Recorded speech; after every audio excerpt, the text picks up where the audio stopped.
So she worked this one for 5 years. Then after that, in 2013, again, she got promoted to associate professor. Till then, she's still working in an IGRIM itself. During her time, she have done 12 publications on different topics. When we are talking about other activities, she has also done manuscript review in a few articles. Not only this daily regular work, apart from that, ma'am is handling over 4 projects and also had done many paper presentations at various platforms, state, national, and international levels. He has done a various presentations on various topics. So here, a few of the paper presentations was, he has done a paper presentations on malaria in ICU in the East Zone Critical Care Conference in the year 2013, which was organized by ISCCM in Shillong itself.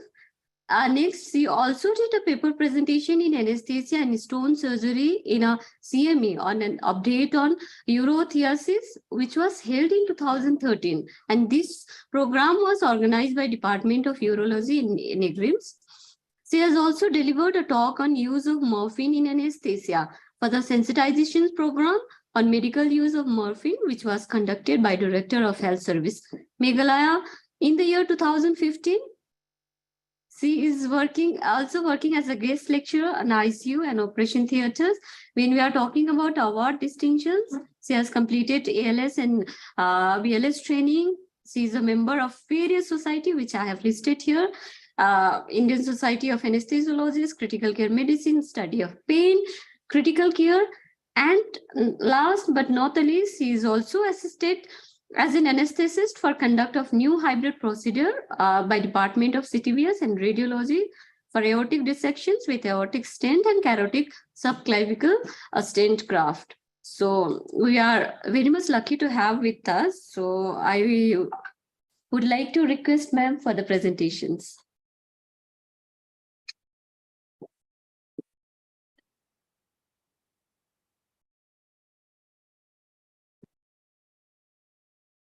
It's useful.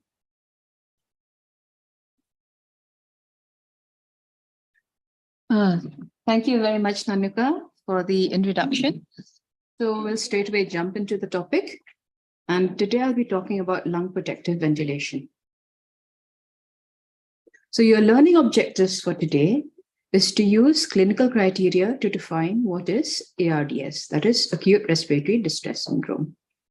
You should be able to describe what are the aspects of ventilator-induced lung injuries and the management of ARDS, that is acute respiratory distress syndrome, using airway pressure thresholds, low tidal volumes, and permissive hypercapnia. So now we will learn what is ARDS. Okay. ARDS, the full form is acute respiratory distress syndrome. Initially, it was defined by the Berlin definition as being acute. That is something occurring within 1 week of new symptoms or insult. There should be bilateral opacities on chest X-ray, and your PaO2 by FiO2 should be less than or equal to 300. However, what they found that this definition could not be applied to countries that are developing. So they came up with the Kigali modification, which came out of a hospital in Rwanda, wherein they defined ARDS as something that is acute, occurring within 1 week of new symptoms of insult. There should be bilateral opacities on chest X-ray, or you also have the option now of a chest CT or a chest ultrasound.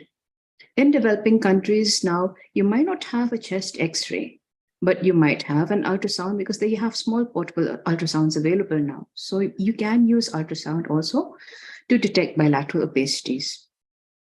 And the next definition is PaO2 by FiO2 of less than or equal to 300. Now, PaO2 can only be derived from your arterial blood gases. Now, some developing nations might not have that facility. That's why we also have a definition of ARDS where your SpO2 by FiO2 is less than or equal to 315. Now, with the onset of COVID, a lot of countries will have SpO2 monitoring facilities. So you just have to use that together with your oxygen concentration, calculate it. If it's less than or equal to 315, it fulfills the criteria. With or without PEEP, that is of more than 5 centimeters of water. Without PEEP can also be done because not all developing countries might be having the facility for giving PEEP. And all this should not be fully explained either by cardiac failure or fluid overload on examination. Now, patients with ARDS have been described to have baby lung. So what is this baby lung? Okay, so if you look at this picture, you'll see, number one, that is a non-homogeneous lung. The whole lung is not affected to the entire degree. The densities are primarily limited to the dependent areas of the lung, whereas the non-dependent areas are more or less normal. They're well aerated. But this normal aerated tissue is very small. That's why we call it the baby lung, almost the size of a lung of a 5 or 6 year old. And the functions of the lung, that is carbon dioxide clearance and oxygenation of the blood, that will take place primarily in the aerated areas of the lung. And we also call it as a functional concept, not an anatomical one. Because if you look at these two diagrams, it's actually of the same person, but this cross-section is of the person lying in a supine position. So the dependent areas are filled with fluid. It's dense. Whereas if you were to turn the patient into a prone position, you'll find that the areas that were previously dense are now aerated and the other ones have now become dense. So it is a functional concept. If it were anatomical, the density would not have shifted based on the position of the patient. Now, coming to the causes of acute respiratory distress syndrome, there are two types of causes. One is because of a direct injury to the lung, and the second is because of indirect injuries. So what type of direct injury? You can have maybe pneumonias, or you can have, say, gastric acid aspiration.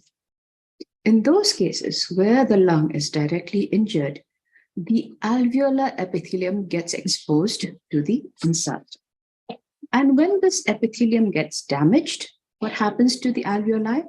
It gets filled with edema, with fibrin, or with collagen.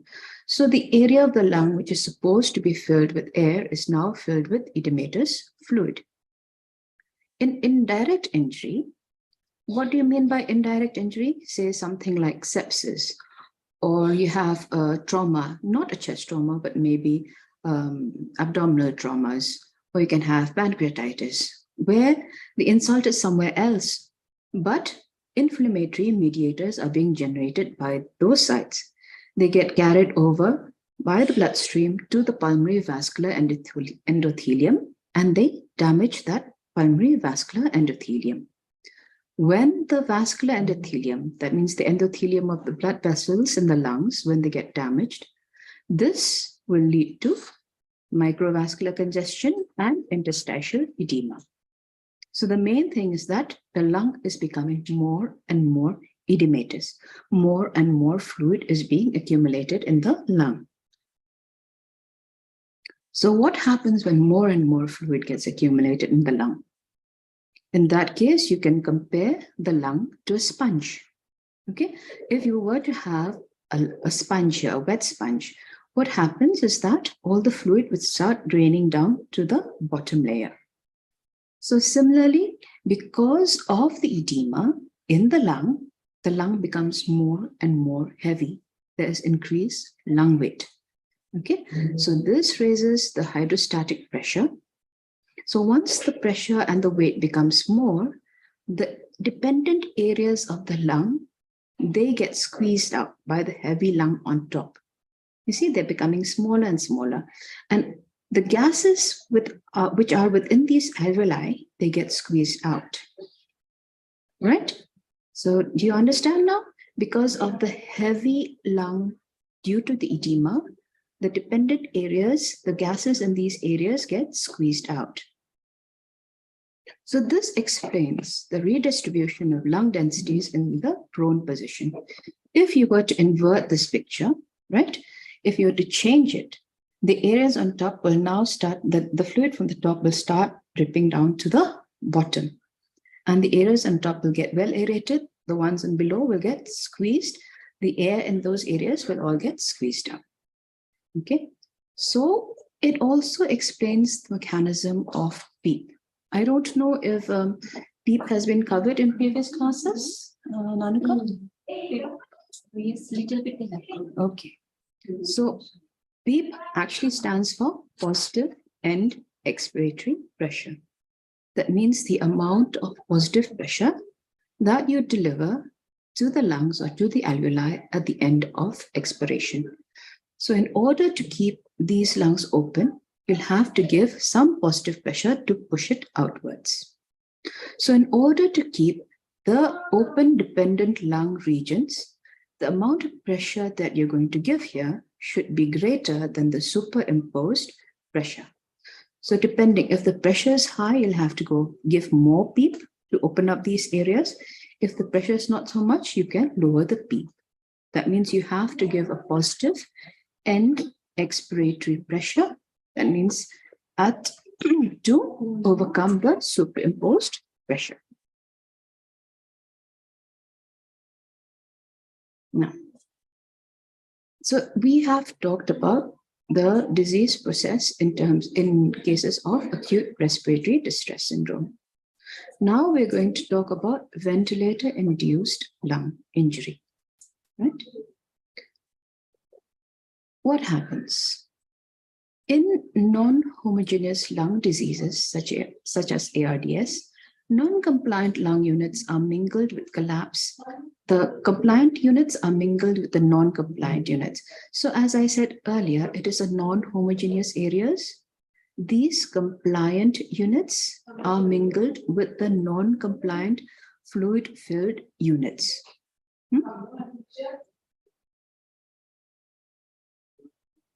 Now, when you ventilate these lungs with positive pressure, what will happen? All the units will not distend to the same degree because they are non-homogeneous. Some of the units are normal, some are filled with little fluid, some are completely filled with fluid. So the ones which are normal, if you give pressure, they will get over-distended. Okay, so the compliant units will suffer from over-distension. Whereas the ones that are filled with fluid, first they will distend this recruitment, then they will collapse again, that is de-recruitment. Okay, so it is a repetitive stress on the alveoli. So both your compliant units as well as your non-compliant units will get badly affected. The compliant units from over-distension and the non-compliant ones both from your recruitment and de-recruitment. So what should we do next? Now, in patients, this is what I just said right now, just now, that a high peak inspiratory pressure is required because of the low lung compliance, and this has the potential to injure the lung units, okay? Having both your normal compliance and high or low compliance. Now, what happens when we ventilate these patients? So you have a patient who's suffering from ARDS. You know you have to give him mechanical ventilation, okay? But will that mechanical ventilation cause him more harm, or is it good for him? How are you supposed to ventilate these patients? Now, if we were to go for a ventilation of these patients, if we are not careful, it might lead you to volutrauma and barotrauma, right?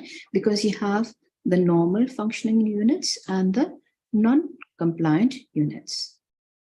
So ventilation at high lung volumes will lead to pulmonary edema, alveolar rupture, and air leaks.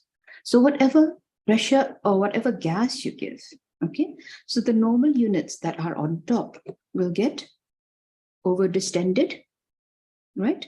They'll become leaky. There'll be pulmonary edema. It might even lead to rupture if there's too much distension of these alveoli. There'll be leakage, air leaks. Okay, and you also have gross barotrauma.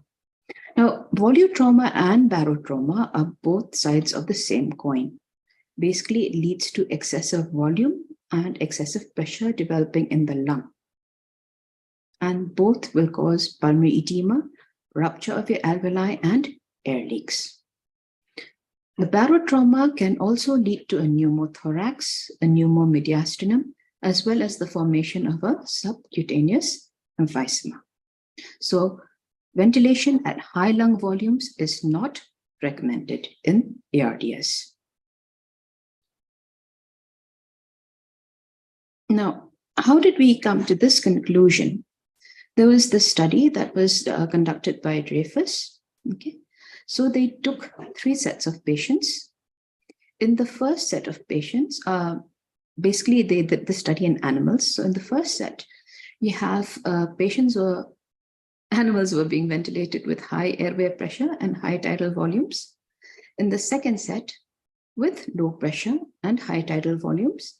And in the third set, they were being ventilated with high pressure and low tidal volumes. So in the first 2 sets, we're looking at high tidal volumes.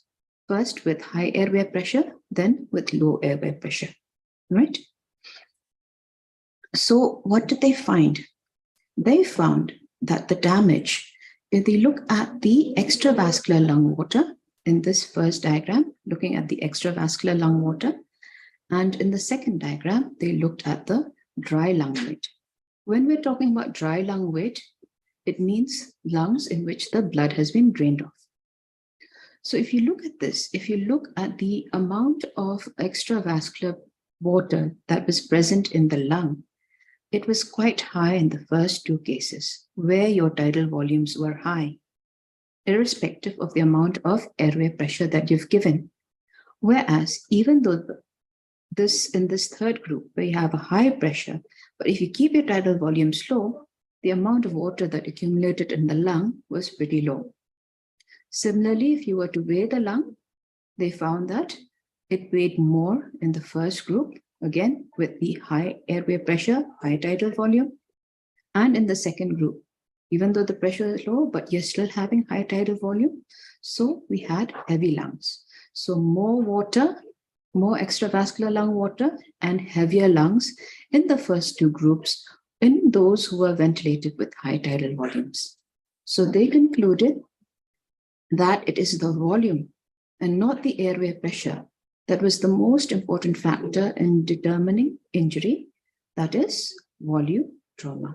So keep in mind, in ARDS patients always ventilate with low tidal volume. So that was, we've just discussed when you're ventilating patients with high volumes and high pressures. Now coming to another type of injury where even if you don't ventilate with high volumes and high pressures, but you can still end up causing trauma to the patient. And this is known as atelectrauma. Okay.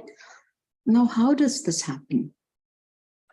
You'll find that in these cases, the alveoli sometimes get collapsed, they're filled with fluid. When you're ventilating, when you're pushing in air, you are forcing them to open and it'll get pushed, the air will get pushed in this direction. Now, once you stop ventilating, what happens? The air bubble will retreat, this will collapse again, right? So you're causing a high degree of shear stress. High shear stress because of the repeated opening and closing of the airways and the lung units. Okay, your surfactant also might be dysfunctional in cases of ARDS. So what happens when this happens? When there's shear stress, repeated shear stress to these airways, there is sloughing of the epithelium, there's formation of hyaline membrane and pulmonary edema. Okay, so again, edema, fluid accumulation, heavy lungs.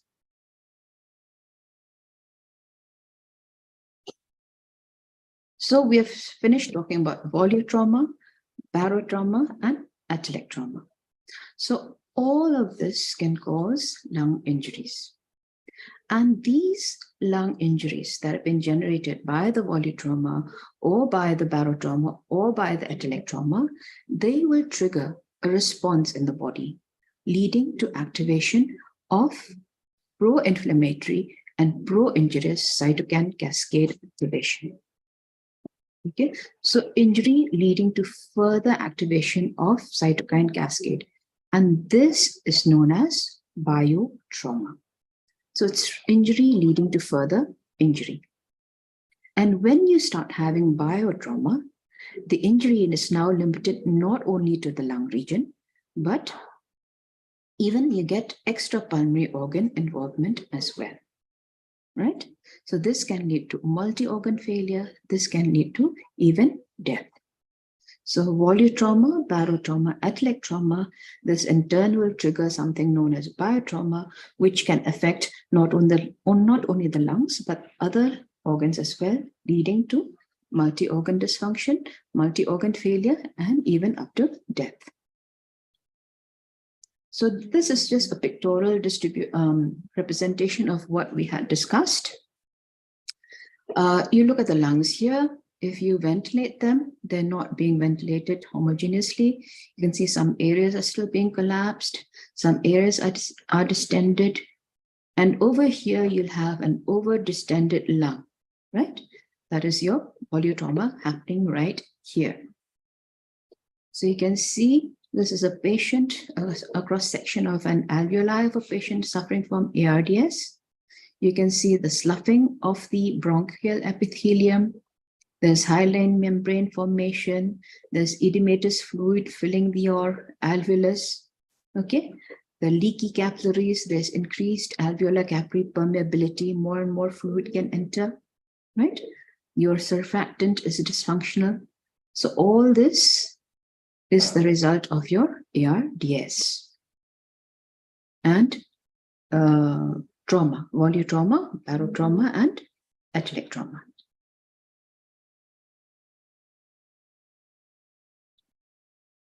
So that was ventilator-induced lung injury. Injury to the lungs because of the ventilator. You're trying to treat the condition, but you're actually making it worse, right? So how do you deal with that? The main thing, as shown by that study, is limit your tidal volumes. Limit the tidal volume, prevent volutrauma, minimize your shear forces via smaller volume inflation, right? You should also limit your inspiratory pressures.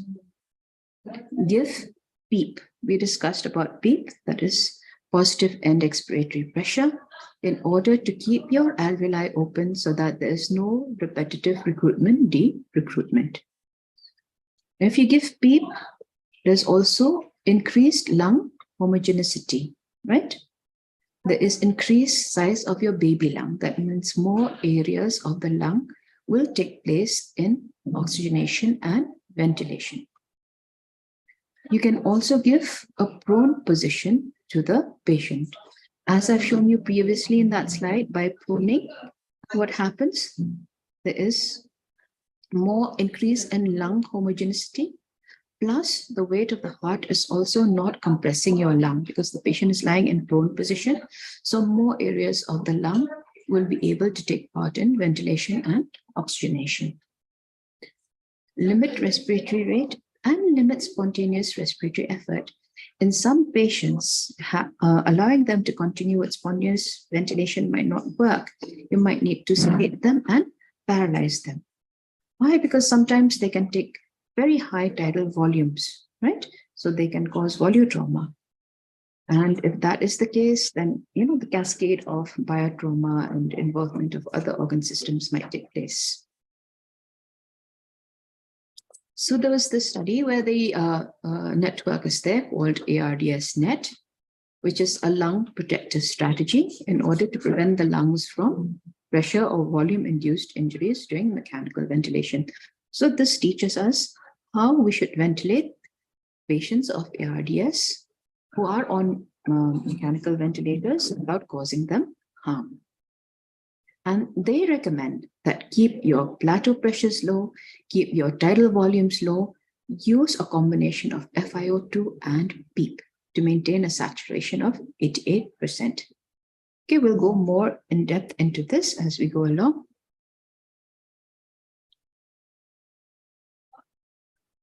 So how do you ventilate a patient?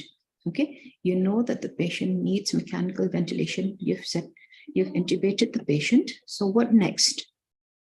So the very first step is you should calculate the predicted body weight of the patient. On the basis of that, you will do all other calculations.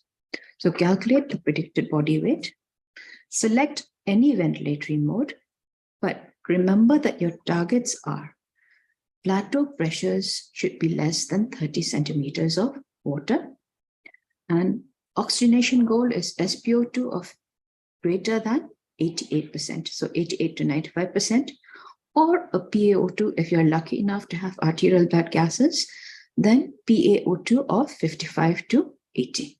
So just two main goals: keep your pressures low, keep your tidal volumes low, and oxygenation of 88% or higher on SpO2. So we'll take this one step at a time and we'll see how do we do this. So how do we calculate the predicted body weight? There's a formula.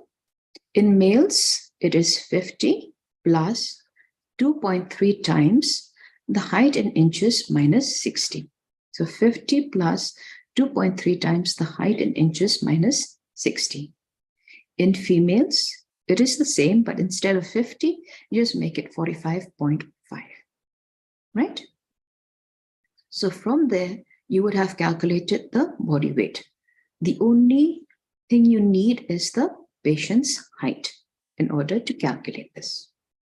So once you have the predicted body weight, you now have to ventilate the patient to achieve a tidal volume of 6 mils per kilogram predicted body weight, irrespective of how much the patient actually weighs, but you are going to do a calculation based on the predicted body weight.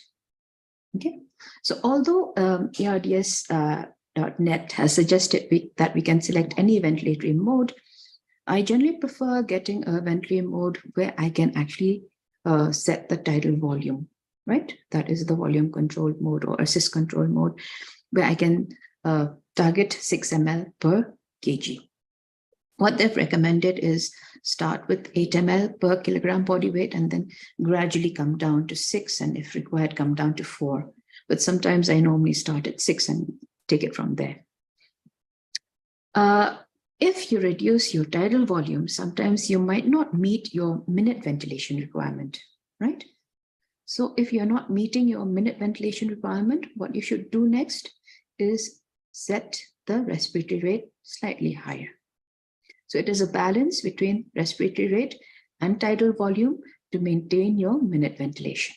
So you have a target minute ventilation, a target tidal volume. You just have to keep increasing the rate to achieve that minute ventilation. But remember, you should not cross 35 breaths per minute. Check your tidal volumes every 4 hours, again titrated according to our goals. And one more thing that you do have to check, okay, is your pH. If the blood gases show that your pH is less than 7.5, then you will have to start increasing your tidal volumes, irrespective of the pressures, airway pressures that you're achieving. Okay, so what did I say? I said first, start off ventilating the patient, 8 mils per kilogram predicted body weight. Come down, your target is 6 ml. Keep your respiratory rate high in order to achieve your minute ventilation, but not beyond 35 breaths per minute. If you've managed to achieve minute ventilation at lesser respiratory rates, that's fine. You don't have to increase it, but you also have to check your pH. If it is less than 7.15, you have to start increasing your tidal volumes, irrespective of whatever pressures are being generated.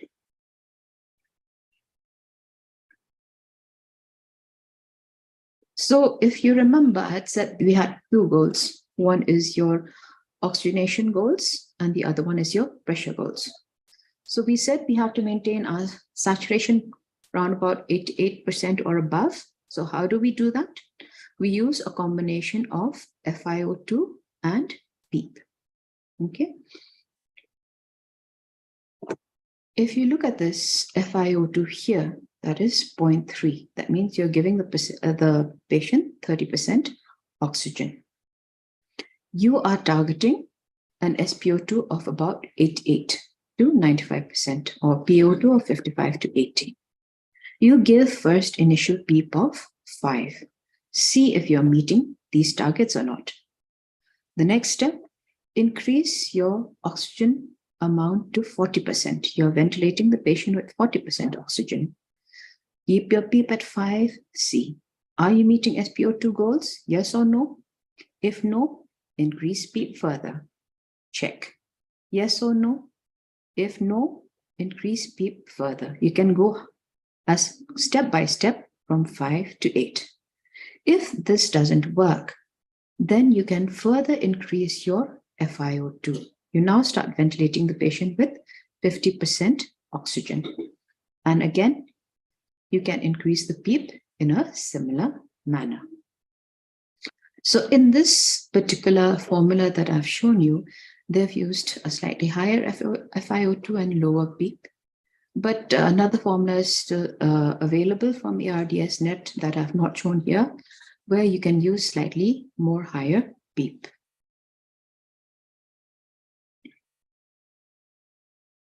Now we keep on talking about pressures. I've been telling you, keep your pressures low, keep your pressures low. Which pressure? We are talking about plateau pressure. So I will not go much in depth about this. I will just explain to you. If you look at this axis over here, so on your x-axis, this represents the time, and on your y-axis, you have the pressure, right? So basically, what pressures are we talking about?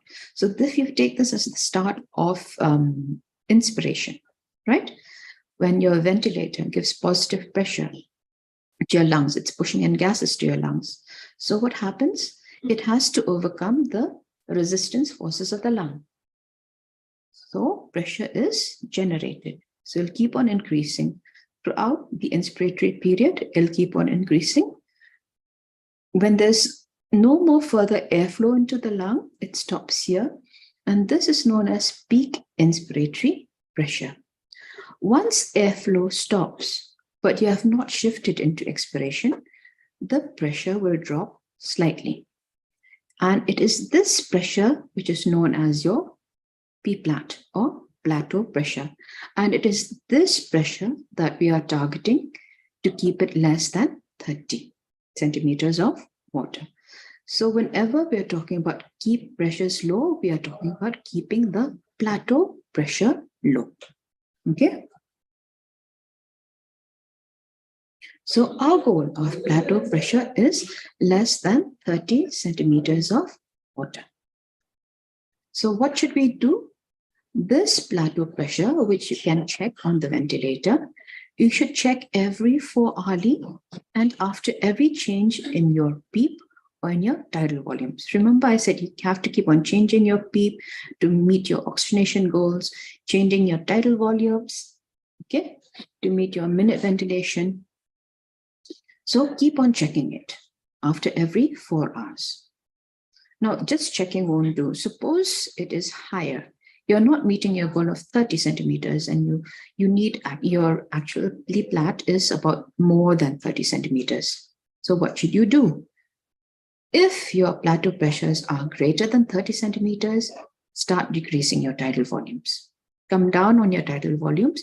You can come down slowly, almost by about 0.5 to 1 cc per kg towards 4 milliliters per kg.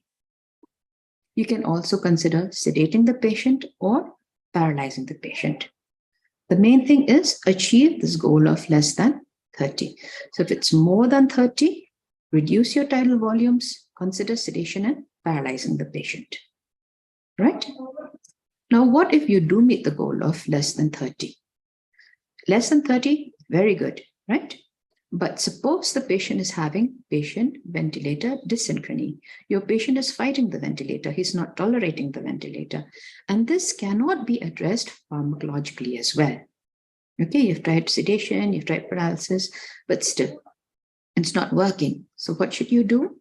You should start increasing your tidal volumes. Start increasing gradually, and you are limited to up to 8 mL per kg. If your P-plat is less than 25 centimeters of water and your tidal volumes are less than 6 milliliters per kg, you can increase tidal volumes, okay, up to 6 mL per kg. So got it? Your target is plateau pressure of less than 30. If it is higher than that, reduce your tidal volumes, consider sedation and paralysis. If it is lower than that, check. Is there any patient ventilator dysynchrony? If it is, then you can start increasing your tidal volumes. If there's no dysynchrony, but you see that your tidal volumes are too low, in that case also, you can increase your tidal volumes. Now, coming to a term which is known as permissive hypercapnia. Now, what is this permissive hypercapnia? It is a type of ventilatory strategy where we allow an unphysiological high partial pressure of carbon dioxide to build up. Because see, we are ventilating with very low tidal volumes, okay? And that might hamper with your ventilation. It means your carbon dioxide is not being washed out adequately. It starts building up. But that is the price that we pay for ventilating the patient with low tidal volume. That's why it is known as permissive hypercapnia. And current guidelines also recommend that this permissive hypercapnia be allowed for patients with ARDS. However, there's insufficient data as to what levels of carbon dioxide can be safely allowed.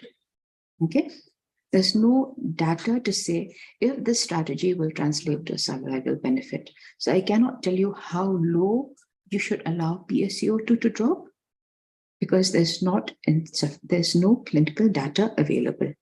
However, you can always check with your pH. As I said earlier, if it is 7, less than 7.15, you have to start increasing your volumes.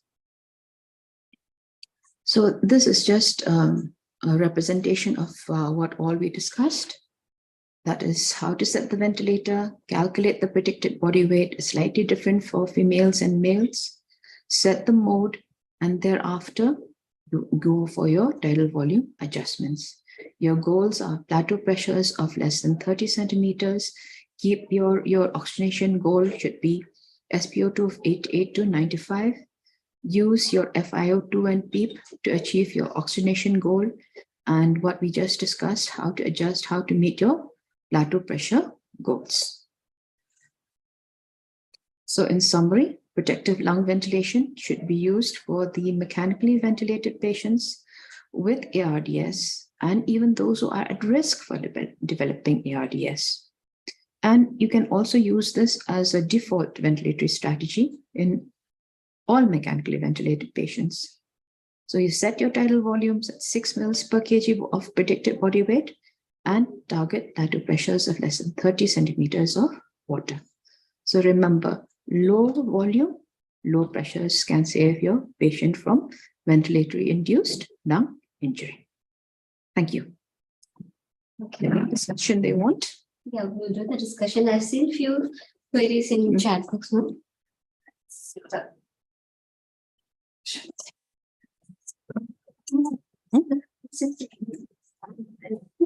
Let's move you this side. Yeah. Which side? This way? This side. I'll just try to check. Yeah. Where do you want it?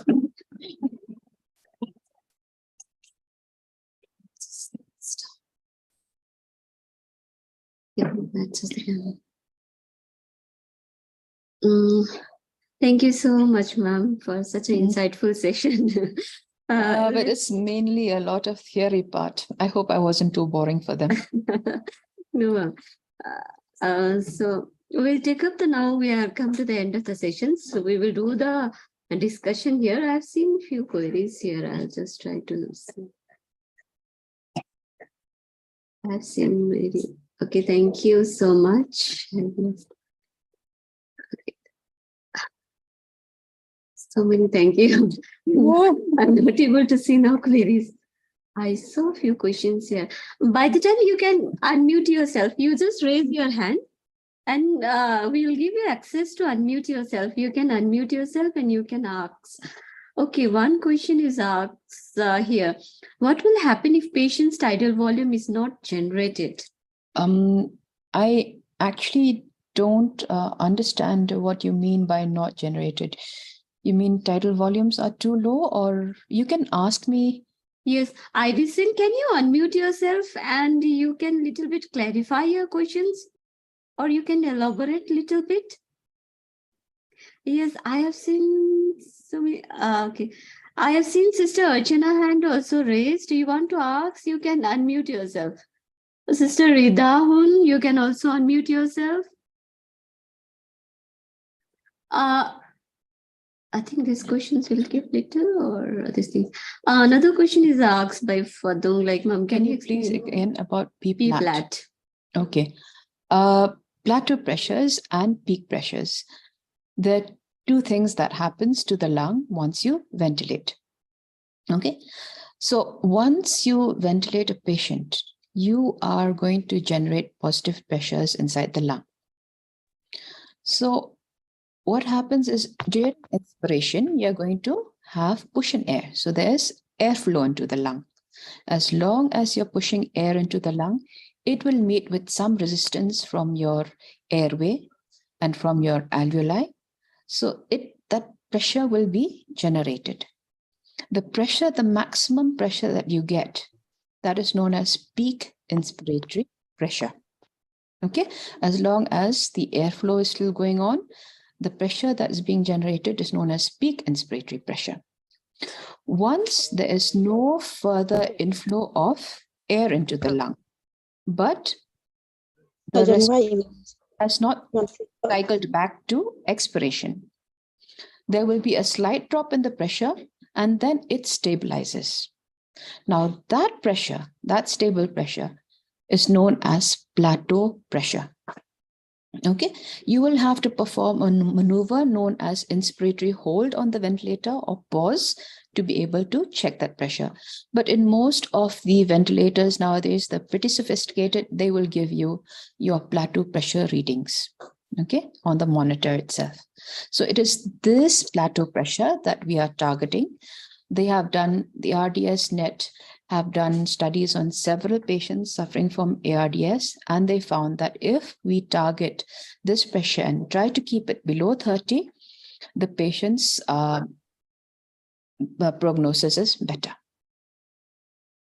Thank you. I think you got the answer.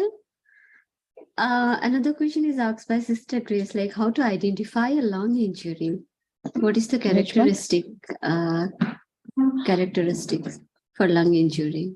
Okay, so we spoke about high volume, high pressure injury, whereas in atelectasis trauma, there is not because of high volume, high pressure.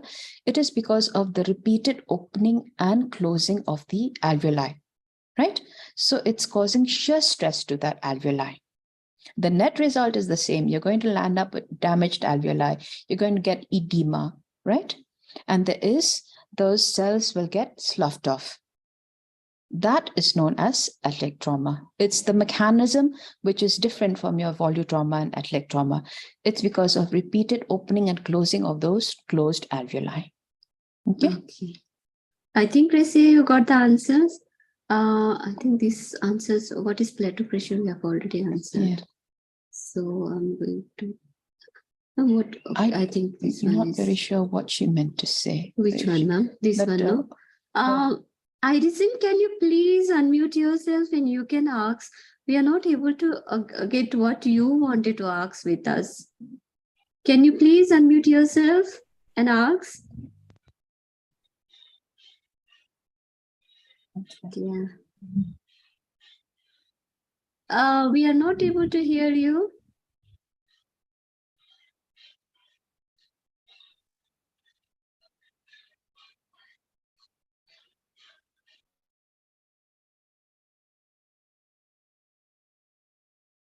Bhuvneshwar, by the time you can give this post-test. Okay, thank you. Ma'am, how do you assess the effectiveness of lung protective ventilations? Which is asked by Diana. How do you assess the effectiveness of lung protective ventilation? That's an interesting question. See, lung protective ventilation, if you're doing it correctly, you will land up with a patient who has less trauma. You're causing less injury to the lung. So if you're causing less injury to the lung, in all probability, his recovery will be better, faster. Sorry? No, I think. Okay. Okay. It Deepika, is more. Deepika, can you please mute yourself? Okay. So the effectiveness of lung protective ventilation is actually been corroborated by a number of studies that they have done on ARDS patients. Especially if you do proning of the patient, it is, in fact, there and then you'll be able to see how effective it is. Okay, you just prone the patient, in patients with ARDS, it'll make a huge difference in their oxygenation levels, in their plateau pressure levels, there and then you'll be able to see. I hope that answers your question. Okay. Harrison have also mentioned somewhere here he's wanted to ask Lo something. In what type of condition that we have to increase the PEEP? Okay, so PEEP, as I've told you, the goal of oxygenation is SpO2 of 88% or higher. And you have to achieve that goal by playing with your FiO2 and PEEP. So as long as you meet a saturation of 88% or higher, you have achieved that goal. You do not need to increase your PEEP any further. However, if your saturation is low, if it is say 85%, then what should you do? You have to follow the table where they've set how much FiO2 to set, how much PEEP to set. If you've set a certain amount of FiO2, increase the PEEP gradually. If that doesn't work, increase your FiO2 further and then increase the PEEP. So you have to increase the PEEP to meet your oxygenation goal, which is 88% or higher SpO2, right? Okay. Another question is asked by Dapsisa. Like, can we just increase the FiO2 with touching the PEEP if the patient is desaturating or if the PEEP is 5? It is recommended that you go hand in hand. Increasing your saturation along with increasing your PEEP will work out better in improving your oxygenation. Okay. Hope you got the answer. So next question is, what constitute a low tidal volume and how to maintain it for patient who needs ventilation? Yes. Okay. So low tidal volume. Initially, they said, what was your recommended tidal volumes? Initially was what, 10 mils? 10 mils per kilogram body weight of your predicted body weight. So in respect to that, low, what we're targeting as 6 ml per kg, that is low tidal volume. And in fact, if you're not able to achieve your targets with 6 ml per kg, you can even try coming down up to 4 ml per kg of your predicted body weight. So that 6 ml is low tidal volume. That 4 ml per kg body weight, that is low tidal volume. Okay. I think we got thank you for submitting pre-test, post-test and feedback, and thank you for your feedback also here also. I thought I saw one question. Yeah, I saw one question, but now because of thank you, I'm not able to see.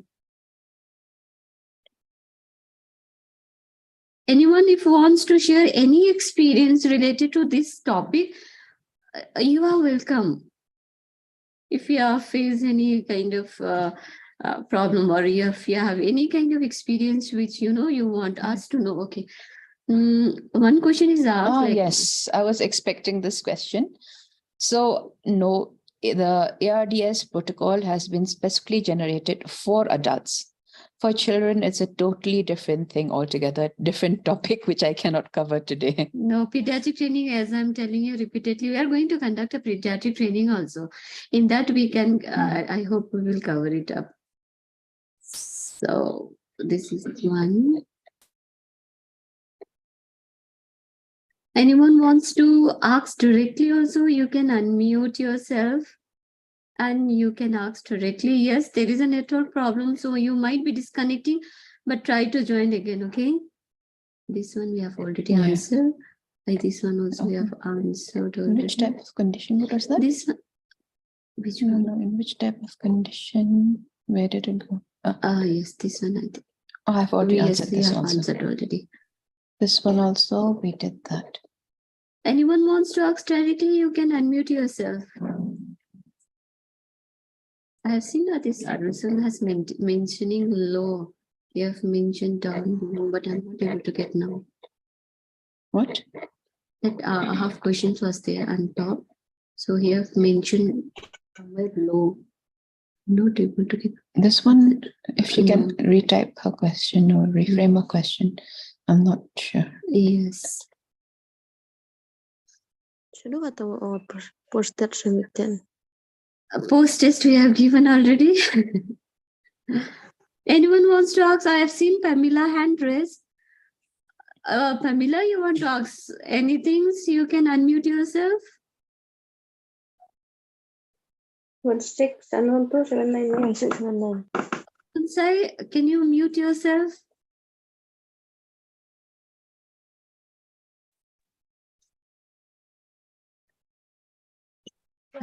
You can unmute Pamela and she can ask her question. I'm not able to unmute her. Also. Okay. Pamela, you want to ask anything? I have not. Please mute yourself.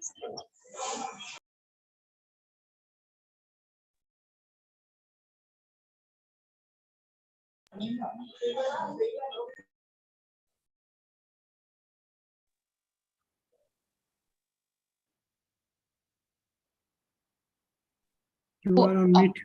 Okay, sorry. What is the maximum PIP for ARDS patients? According to the table that I've shown you, we can go as high as up to 24, but beyond that, they've not found it to be effective. Sister Tungsa, you want to ask anything? No? you can you can unmute yourself, and if you want to ask, you can.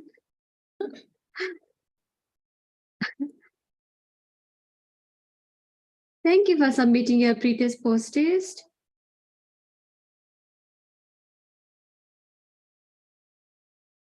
I think no more queries. Okay, then. I think we'll close the session then. Yeah. I think if there is no more queries, if it's well understood, then thank you so much. And thank you for completing your pre-test, post-test feedback. Thank you so much. And yes, I'll share the PPT in WhatsApp groups.